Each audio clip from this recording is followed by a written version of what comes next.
Seguidamente, la Asamblea. The Assembly will hear an address by His Excellency Abdel Fattah al-Burhan Abdel Rahman al-Burhan, President of the Transitional Sovereign Council of the Republic of the Sudan. I request protocol to escort His Excellency and invite him to address the Assembly.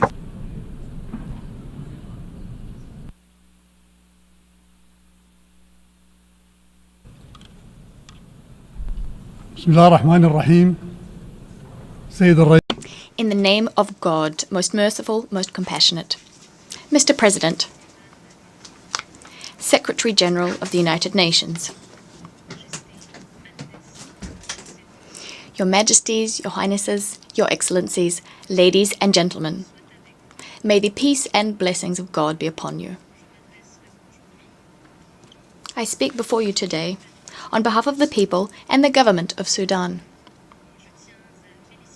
I would like to congratulate the President of this 79th session of the General Assembly and his team. We wish you every success, especially in the face of various threats to peace and security, threats which endanger our organization and which undermine freedom, peace, and justice, leading to the violation of the law.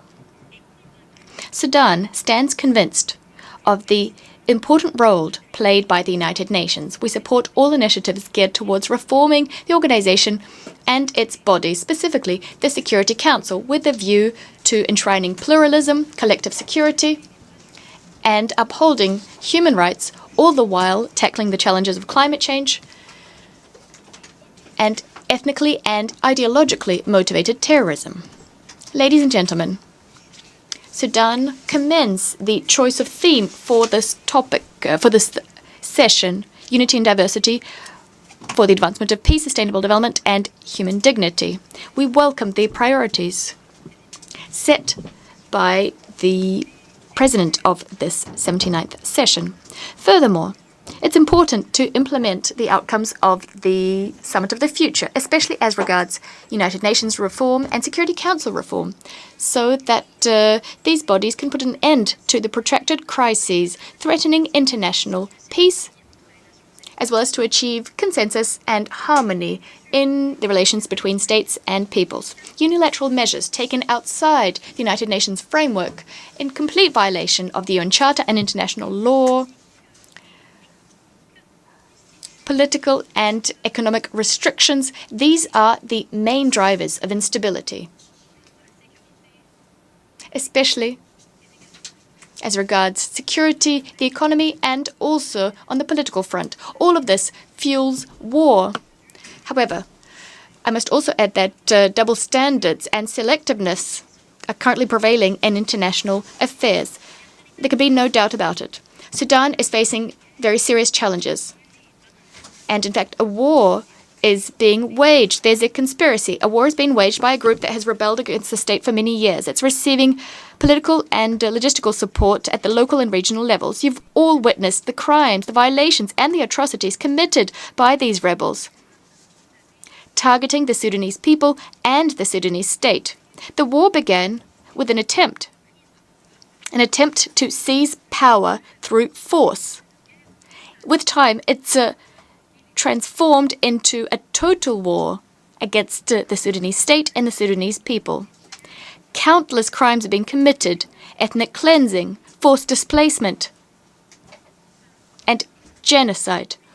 All of this has been committed by the Rapid Support Forces, the RSF, which should be considered a terrorist group. This militia is continuing to perpetrate crimes, and it is most unfortunate that it is receiving the support of some states in the region.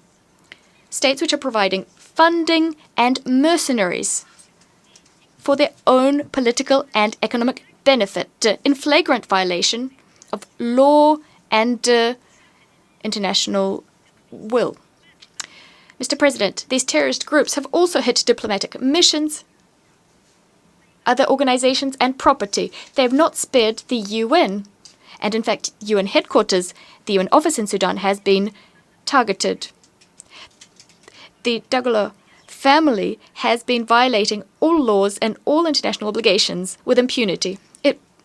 The family refuses to comply with the Jeddah Declaration and rejects UN Security Council resolutions regarding the arms embargo imposed on Darfur. Thus, ethnic cleansing crimes are continuing. Most recently, we also recorded a violation of the resolution on El Fasher, the capital of North Darfur State. This begs the question, why has the international system not taken any firm or dissuasive measures vis-à-vis this group and those who support it? Despite everything that's been done, all the crimes we witnessed, crimes against humanity, war crimes, despite their refusal to implement Security Council resolutions and decisions adopted by regional organizations, all the more reason to call for Security Council reform to avoid this policy of impunity and double standards becoming key characteristics of this organization. Ladies and gentlemen, this devastating aggression being waged by the RSF with the support of states in the region providing funding and mercenaries as well as weapons to the RSF have resulted in deaths of dozens of thousands of Sudanese and the displacement of many millions more.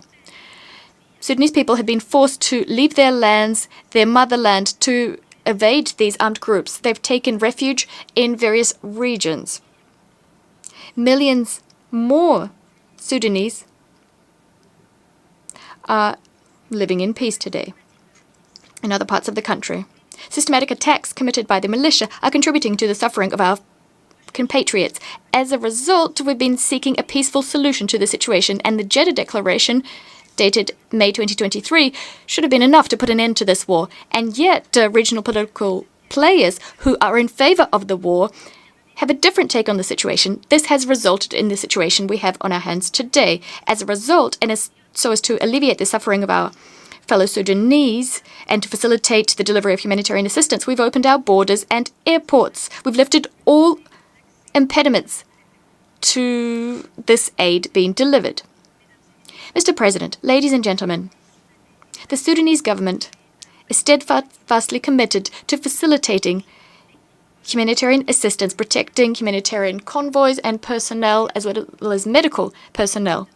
We fully uphold international humanitarian law and measures geared towards the protection of civilians. The protection of civilians is our responsibility, especially when women and children are being hit the hardest by violations committed in areas controlled by the militias. Some women and children have even been sold in marketplaces. The humanitarian crisis affecting a large majority of our population, owing to the aggression being waged by the Dagala militia,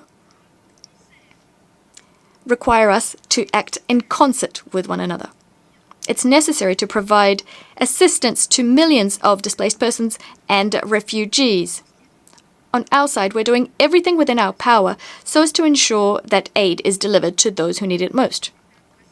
We would like to thank all neighboring states who've welcomed displaced persons and refugees. We thank organizations providing assistance to the Sudanese people as well. President, we face a very tall challenge.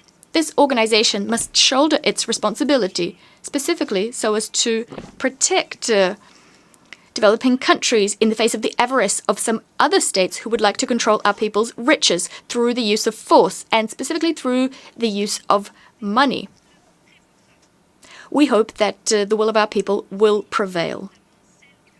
Numerous crises, including the one underway in Sudan, are the product of a policy of double standards, as well as political approaches based on exerting power, economic blackmail, and the fact that the organization has not managed to deter those who defy the will of their people and of nations,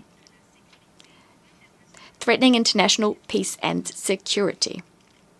Mr. President, today we have a marketplace of initiatives. Some of these initiatives serve narrow interests, and the corrosive effects of this are patently obvious. In our countries, artificial conflicts are growing in number. For this reason, we need national ownership, this particular principle, and that's why since the start of the crisis, we've done everything could to put an end to this war and to spare our country from the destruction being waged by the Dagalo militia, attacking the Sudanese people. Thus, we contributed to various constructive initiatives. And we still harbor hopes of ending this conflict so as to guarantee the dignity of the Sudanese people and the sovereignty of our state. We are hoping to ensure that the conflict will not be resumed and conflicts will end. The path towards an end to this conflict is clear in our view. First and foremost, we need to put an end to the hostilities. The militias must withdraw from all of the areas they currently occupy and from which people have been displaced. They must lay down their weapons so that people can go back to their homes and so that assistance can be delivered.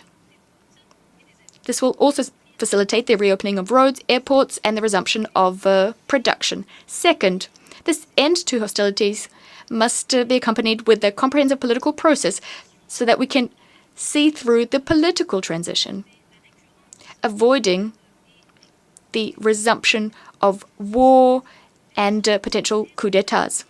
Mr. President, the Sudanese Armed Forces, the SAF, are one of the state's oldest institutions. It's non-politicized. It's very much in favor of a democratic transition, and it's committed to the right of the Sudanese people to pick its leadership.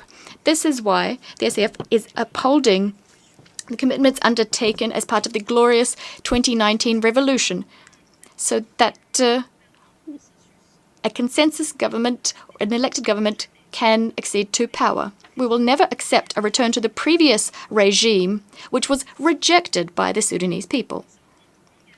Thus, we are very much committed to facilitating the transition process, moving towards a civilian government. We will continue pursuing peace, working with all groups who have laid down their weapons,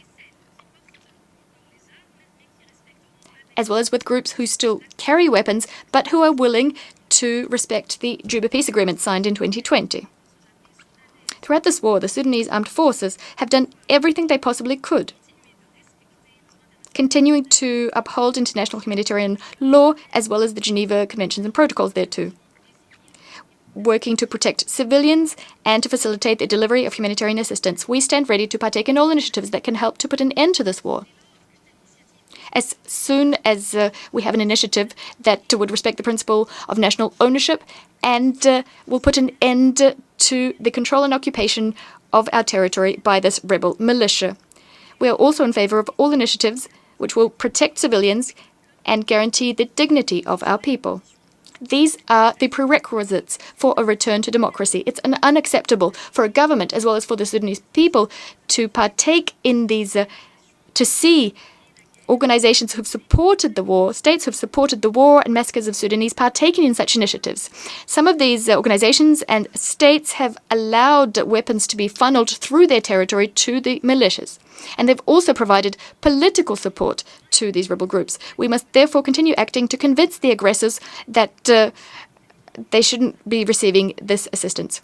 Mr. President, I'd like to thank all of the states as well as the organizations and various human rights defense groups, as well as civil society organizations, all those who've tried to paint a true, accurate picture of what is happening in Sudan. I welcome the outcome of the Summit, the Great Lakes Summit in Rwanda, and the meeting that took place in Yaoundé. There, at all of these meetings, the RSF were described as a rebel group working against the state. We've managed to circumscribe the activities of this group and deter them. Hopefully, we'll be able to deter them from acting in a similar fashion in other countries. The RSF should be called should be called out for what they are. They've rebelled against the state. They're committing terrorist crimes and should be considered as such here at the United Nations. Mr. President, before I conclude, I'd like to reassert our position vis-à-vis the issue of Palestine and the right of the Palestinian people to establish an independent state within 1967 borders. It's necessary to put an immediate end to the aggression being waged in Gaza and in Lebanon. We also call for Palestine to become a fully fledged member of the United Nations. By way of conclusion, we'd like to extend our gratitude to all those who've supported us through these testing times. Millions of Sudanese still need your help. Thank you very much, Mr. President. I'd like to reiterate that the will of the Sudanese people will prevail. May the peace and blessings of God be upon you all. I thank you. On behalf of the Assembly, I wish to thank the President of the Transitional Sovereign Council of the Republic of the Sudan.